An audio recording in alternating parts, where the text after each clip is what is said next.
Have you ever noticed how much of life can quietly become organized around one word? Maybe. Maybe they'll apologize. Maybe next year will be different. Maybe they'll finally understand me. Maybe once I lose the weight. Maybe once I get the promotion. Maybe once I publish the book. Maybe once I feel more confident. Maybe once the timing is right. We don't usually even realize we're doing it. We think we're holding on to hope. But lately, I've just been wondering if something else can happen. Because sometimes hope seems like it quietly changes jobs. Instead of helping us to move forward, it starts asking us to stay still, to pause. And I don't think hope is the problem. Hope has carried me through some incredibly dark seasons of my life.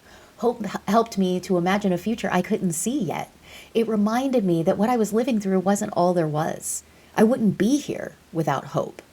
But I think there comes a moment when we have to ask ourselves the difficult question: has hope become the thing that's carrying me forward, or has it quietly become a place I'm living?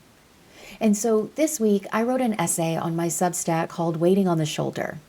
It's about realizing that I'd spent years emotionally waiting beside the road for someone I loved to meet me there. And as I wrote it, something surprised me. The essay wasn't really about the relationship. It was about the waiting. It made me wonder how the parts of my life have been organized around maybe. Maybe this person will change. Maybe this dream will finally make me feel worthy. Maybe someday I'll feel ready. Maybe then. Maybe then. Maybe then. And I realized something. There are two different kinds of hope that we live with. The first kind expands us. It's the hope that says, I believe that I can build something beautiful in this life. That kind of hope inspires movement, curiosity, creativity, action. It asks us to participate in our lives.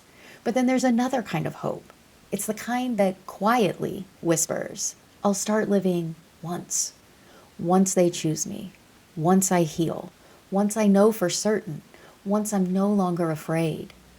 This isn't to say that hope is wrong, and this specific kind of hope isn't wrong. It's deeply human. But if we're not careful, it turns hope into a waiting room. And we furnish it. We decorate it. We make ourselves comfortable there. We explain why we're still sitting in it. And one day we look around and we realize that we've actually made a home in a place that we really only meant to visit. And there's actually a really interesting psychological reason this happens. Our brains are wired to seek closure. We like closed stories. Psychologists call one part of this the Zeigarnik effect. It is the tendency for unexpected experiences or unfinished experiences to remain unresolved in the mind. The attention comes back because it feels incomplete. That's incredibly helpful when you're trying to remember it to send an email or finish a project, but relationships don't work that way.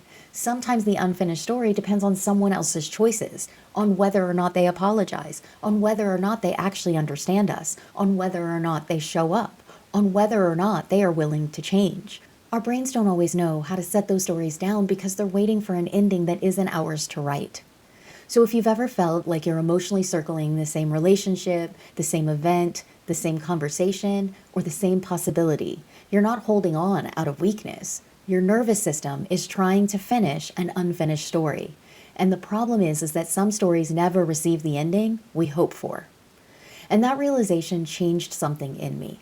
Because I stopped asking, what if it never happens? Because I noticed that that question only pulled me deeper into fear. Instead, I started to ask something different. What becomes available in my life if I stop organizing myself around the wait? And I love that question because it doesn't ask me to give up hope. It asks me to notice where I've quietly been postponing my living. And maybe that means that I still hope. And maybe that means they still surprise me. And maybe it means that the thing I've been waiting for will eventually arrive. I genuinely hope it does. But what if life doesn't have to remain on hold until then? So I'd like to take a moment and offer a small practice here. If you're somewhere that you can safely close your eyes, then please do that. But no matter what, take in one breath, nice and slow, and then let it out completely. Imagine you're standing on the shoulder of a quiet road. Behind you is whatever it is you've been waiting for. Maybe it's a person, or an answer, or a dream come true, an apology, recognition, permission. Just take whatever comes to mind first without judging it. And now slowly visualize turning your body to face the road ahead. and take another gentle breath in. Look at what's already here with you right now. The people who already love you, the ordinary days waiting to be lived, the conversations that you've yet to have with others, the meals you'll eat, the sky you'll walk beneath, the version of yourself that already exists in this moment. And now ask yourself, what life is already happening around me while I wait? Just notice what comes up. There's no need to force an answer. You're just going to notice.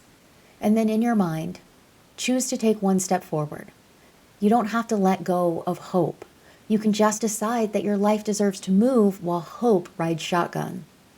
And I don't think healing is ever going to ask us to stop hoping. I think it asks us to stop building our homes inside the waiting.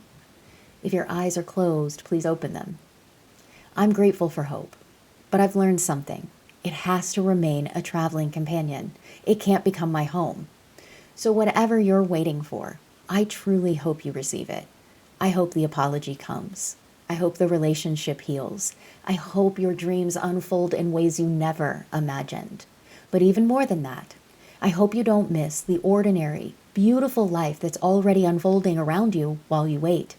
Because your life isn't waiting to begin. It's happening now.